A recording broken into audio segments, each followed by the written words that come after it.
Gorgias es un diálogo filosófico escrito por Platón, el cual explora la naturaleza de la retórica junto con la justicia, la verdad y la política. En este diálogo se nos presentan 5 personajes principales, los cuales son Sócrates, Gorgias, Polo, Calicles y Clerefonte, donde estos se van a enfrentar en una serie de argumentaciones y debates. Pero para adentrarnos mucho más en el tema, entrevistamos a 3 especialistas. El primero fue Camilo Pino, actual estudiante de la carrera de Filosofía en la Universidad de los Andes en Chile, el cual nos comentó mucho más a detalle los temas que tratan en este diálogo. Bueno, primero para comenzar, el Gorgias fue escrito entre el 427 y el 405 a.C. en Atenas.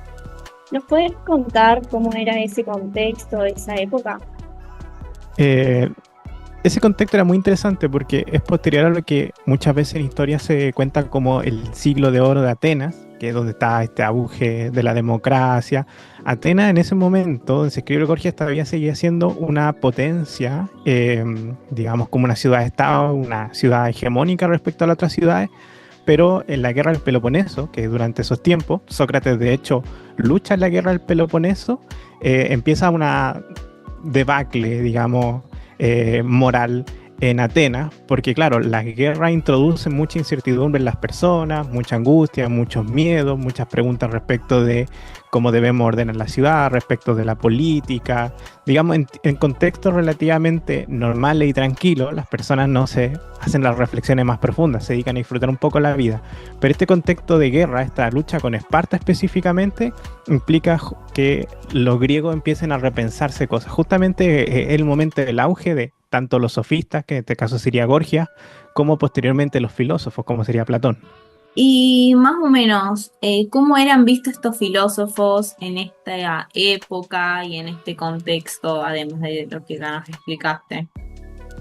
Los primeros que aparecen eran justamente los sofistas, que eran, sofista significa sabio, más o menos de ahí viene la palabra, y ellos eran personas bastante ilustradas, digamos, como jóvenes de nuestra época, es decir, tienen educación superior muchas veces, han salido a recorrer otros países, tienen mucha experiencia, vuelven a esta Atenas, que está en una crisis intelectual y política, y ellos se dedican a enseñar a la gente a cómo hablar. Digamos, no existían estas profesiones, eran, por así decirlo, un profesor, uno podría decir un profesor de lenguaje, un profesor de castellano, o un abogado, es una figura un poco parecida entre ellos. Y esto era muy importante porque en la Atenas, como yo les contaba, en esta Atenas de Pericles se introduce la democracia, es una democracia directa. Entonces, ¿qué quiere decir eso? Que si a ustedes, por ejemplo, las demandaban y ustedes tenían que ir a juicio, ustedes mismas tenían que defenderse, y eso no es tan bueno, aunque uno lo piense, porque la defensa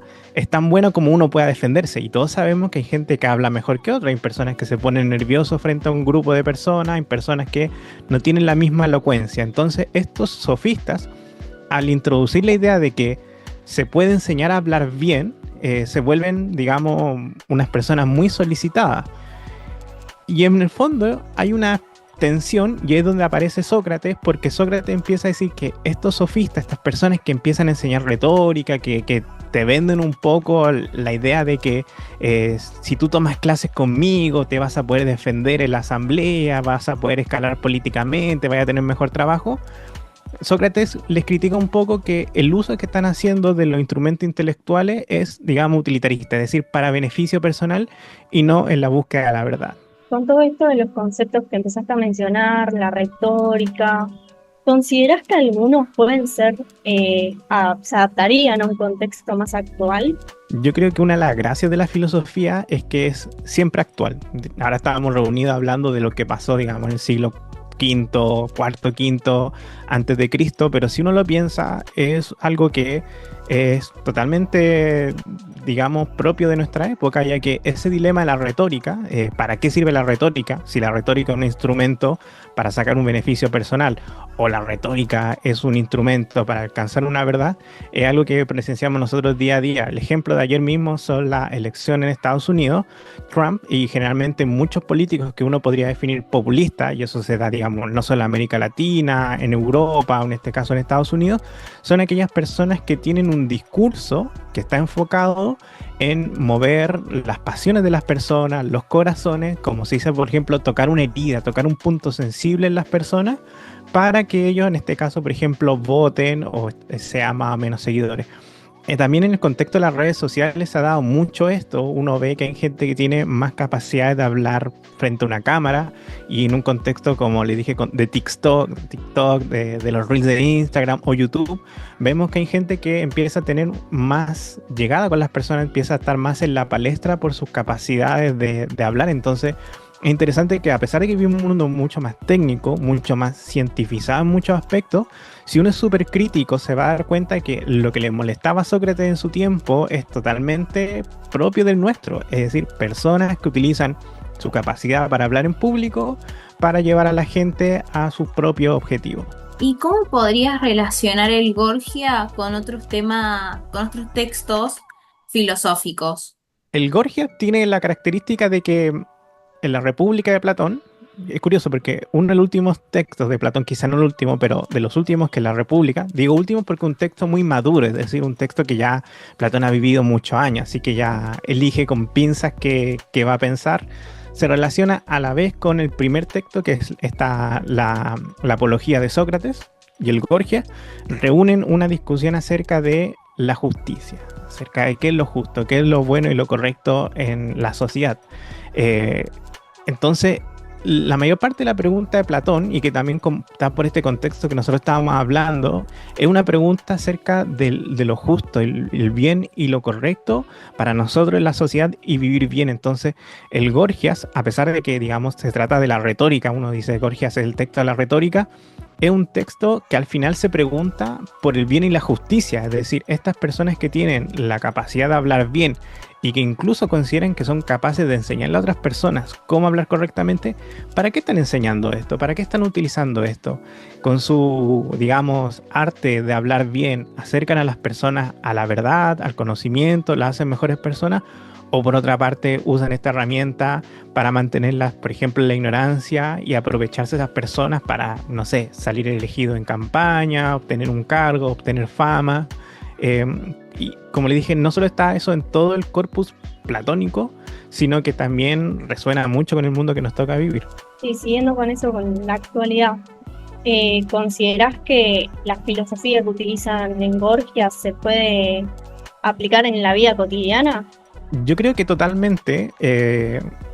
Hay muchas personas que se dedican a la retórica así como una especie de disciplina, de una discusión en específico, porque ya a partir de estos textos, de esta pregunta del cómo hablar en público, uno va pensando, claro, si se puede enseñar, existen ciertas claves, ciertos conocimientos técnicos de lo que es hablar en público, convencer a los demás, y generalmente se convence a través de la lógica y a través de la razón.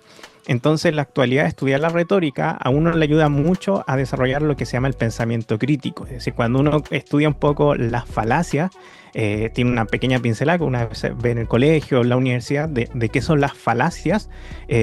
Claro, al principio parece un conjunto de una especie de reglas lógicas, pero a medida que uno se va acostumbrando, que les va encontrando sentido, cuando escucha el discurso de una persona, de un político, cuando lee, por ejemplo, posts en redes sociales, cuando está viendo un video en YouTube, rápidamente uno puede detectar con esta nueva sensibilidad cuando una persona, por ejemplo, está diciendo una falacia. No voy a decir que va a mentir, porque mentir es obviamente una intención de engañar al otro, pero hay muchas personas que confunden a los demás porque no tienen claro su razonamiento. Entonces, el estudio de la retórica, el estudio de estas, por ejemplo, falacias, a uno lo hace mucho más indemne, digamos, le da un escudo intelectual respecto de los discursos de los políticos, por ejemplo, de tanto de izquierda, de derecha, de aquí y por allá. Es decir, nadie está a salvo de los discursos que, como les dije, esto que apelan mucho más al corazón y las emociones que a la cabeza. Siguiendo con las definiciones, ¿cuál es tu definición de la retórica? Bueno, yo me quedo con una definición mucho más cercana a lo que piensa Sócrates. Gorgias podríamos decir que cree que la retórica es una herramienta, es un instrumento para convencer a los demás, y que de este modo hacer que los demás hagan algo por ti, o sea, es decir, como persuadirlos, convencerlos de que hagan algo que tú quieres. que voten por ti, que te sigan en redes sociales, que les den follow, que te escriban un comentario, cualquier tipo de esas cosas. Entonces, la retórica en este caso es un instrumento. Yo estoy más o menos con la idea de Sócrates, si tuviera que elaborar como una definición medianamente socrática, la retórica es un instrumento para acercar a las personas a la verdad. Es decir, es un instrumento más cercano a la pedagogía, es decir, una enseñanza, una forma de hablar y convencer a los demás a través de argumentos, a través de ideas, para que ellos se vayan dando cuenta de qué es lo correcto respecto de lo falso. Es decir, que ellos mismos puedan discernir la verdad. Si se fijan digamos, en esta descripción primera que hice de Gorgias, no es relevante que las personas sepan la verdad o la mentira. Lo relevante es que ellos actúen según lo que yo quiero. Para Sócrates no le importa que actúen según lo que él quiere. Quiere que las personas descubran la verdad. Incluso si la verdad es algo totalmente contrario a lo que piensa Sócrates. Pero mientras las personas vayan en busca de la verdad, la retórica cumplió su función. Ahora pasamos a hablar con Gastón Doria, profesor de Historia en el Instituto de Enseñanza Superior Juan B. Justo, que nos puso en contexto en el cual fue escrito este diálogo. Se estima que el Gorgias fue ambientado entre los años 427 y 405 a.C., en Atenas. ¿Qué nos puedes contar sobre este contexto? Bueno, la idea es hablar un poco sobre el contexto histórico en Grecia, en Atenas, del surgimiento de la obra Gorgias de Platón. Primero y principal, hay que tener en cuenta que el mundo griego está compuesto por un conjunto de ciudades-estado. Ciudades-estado que no comparten, si bien viven bajo una misma cultura, la cultura del mar Egeo, la cultura helénica, no comparten una apreciación sobre la política. Por ejemplo, teníamos a Atenas por un lado, Esparta por otro lado. ¿Por qué digo Atenas y Esparta? Porque en esta época, más o menos entre 431 y 400 a.C., van a estar envueltas en una de las guerras que va a influenciar al surgimiento de la filosofía platónica. ¿Por qué? Porque es la guerra de Peloponeso. Es una guerra de dominación de Grecia, digamos, para ver quién tiene el control. El control lo tenía Atenas. Esparta va a intentar tomarlo y en todos esos años va a haber varias batallas y al fin y al cabo es Esparta quien va a ganar esa guerra, la guerra de Peloponeso. ¿Por qué digo que es importante? Bueno, esto pasa en toda la historia, digamos, no pasa solo acá. Cuando hay una guerra de este tamaño, lo consabido, los modelos de pensamiento que existían siempre tambalean, ¿sí? Por eso podemos decir que el contexto de guerra va a influir para que Platón intente encontrar una respuesta a esta situación desde la filosofía, pensando en la justicia, pensando en la verdad. Por eso va a discutir sobre la apariencia la filosofía platónica. Bien, no olvidar que la antigua Grecia, el mundo de la antigua Grecia, bueno, sobre todo enfocándonos en Atenas, era un mundo donde primaba el modo de producción esclavista. ¿Qué quiere decir? Quienes producían y no eran ciudadanos eran, por ejemplo, los esclavos, los metecos. Esto se va a mantener igual, más allá de la guerra del Peloponeso, esto se va a mantener, es más, aumenta la cantidad de extranjeros, que se llamaban metecos. La democracia ateniense para esta fecha, antes de la guerra del Peloponeso, era bastante fuerte. La democracia como modelo, si bien no es una democracia total, porque no participan todos, sino participan solo los que son ciudadanos, o sea, quedan afuera los que tienen menos de 20 años, quedan afuera los esclavos, quedan afuera los metecos, quedan afuera las mujeres. Pero esta democracia se forja en más o menos 300 años y pasa de una aristocracia, de una dominación de una persona, luego de 3 personas, luego de algunos pocos, a una democracia de todos. Bien del demos, ¿no? El demos gobernando, digamos. un demos, como dije, restringido. Pero acá hay una cuestión. La guerra del Peloponeso la gana Esparta. Bien, Esparta es una aristocracia, ¿sí? Entonces, también influye el debate político nuevamente entre la forma de gobierno en este contexto, y por eso también podemos pensar que en la filosofía platónica que empieza a surgir en este momento y después va a tener su auge en el 380 más o menos antes de Cristo, también se ve influida por este debate y este tambaleo que tiene la forma de gobierno ateniense democrática luego de la guerra del Peloponeso. ¿Consideras que algunos de estos conceptos tocados en el Gorgias se podrían adaptar a un contexto actual, como por ejemplo el uso de la retórica? Bien, en torno a esta discusión o disquisición entre el pasado y el presente, entre la retórica, esa discusión que hay entre la retórica, la verdad y la justicia en la época platónica, y la actualidad, bueno, tiene mucho que ver, sí. Hoy se habla de posverdad, bien. Hoy se habla de que para los políticos, inclusive para quienes gobiernan, es más importante que crean lo que se dice que lo que es real, digamos. Es más importante cómo imponer una verdad que la verdad misma, ¿sí? Si esa imposición de verdad te deja mejor parado, te da más votos, te da más imagen positiva, sirve como verdad aparente, ¿bien? Y no la verdad real. Por eso creo que es muy atinado relacionar la discusión de platónica vinculada con la retórica en la antigüedad clásica con el presente y, por ejemplo, las fake news, ¿bien? Por ejemplo,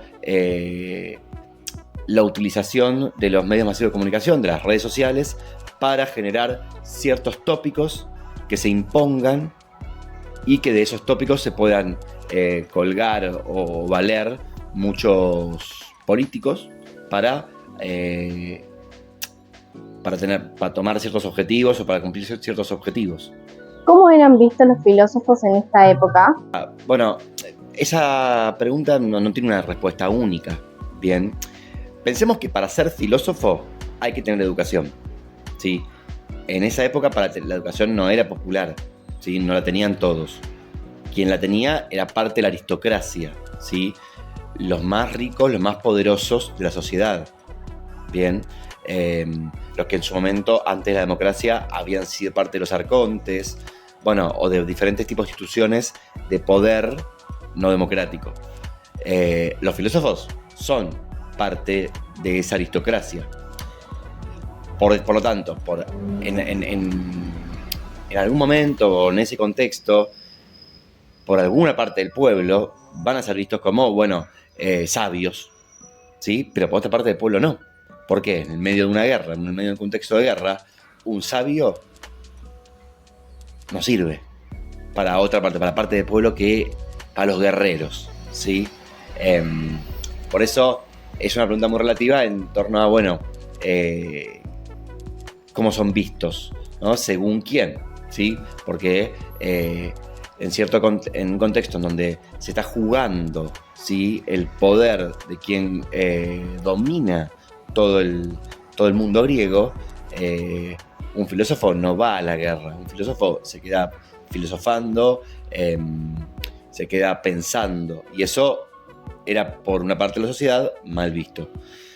Por parte de la aristocracia no, digo, la aristocracia tenía muchos educados, ¿no?, como Platón y otros en sus filas. Van a ser sabios para ellos, van a ser sabios, van a ser útiles para ellos. Obviamente el filósofo es mantenido por un sistema esclavista. Digo, el esclavo produce inclusive para mantener a estos personajes que no producían, ¿sí?, que se dedicaban a pensar. Inclusive siempre se dice que Aristóteles, Platón, todos tenían esclavos. Ya nos pusimos en contexto, pero ahora volvemos a filosofar, pero con otra mirada, la de Alejandro Milotic, licenciado en filosofía. ¿Cómo se puede aplicar la filosofía del Gorgias en un contexto actual? Y bueno, en todo caso yo diría estar alertas y atentos a esas críticas que Sócrates le realiza a la retórica, ¿no? Es decir, no todo lo que se nos dice es cierto, no todo lo que se nos dice es justo. Hay conceptos que nosotros tenemos que seguir a partir de ese método dialéctico, buscando la forma de pensar, de repensarlos. Tenemos que ser siempre críticos, buscar siempre la verdad, que por supuesto es una verdad que no es más la verdad filosófica de Platón, esa verdad con P corta mayúscula, pero sí es una verdad que nos permite a nosotros construir ciertos consensos, establecer ciertos suelos comunes. También me parece importante pensar y reflexionar nuestra vida cotidiana, cómo nuestras acciones están afectando a los demás, es decir, somos reflexivos sobre nuestros propios valores, somos reflexivos sobre las decisiones que tomamos, establecemos simplemente que la moral es una cuestión de costumbre ligada a la ley, una ley que puede cambiar constantemente. Yo lo relacionaría por ese lado. ¿Cómo se relaciona la retórica con la política y la justicia? Y bueno, me parece que en el contexto actual vemos profundamente cómo la retórica está inmersa tanto en la justicia como en la política. En la justicia hay grandes retores ahí en la justicia.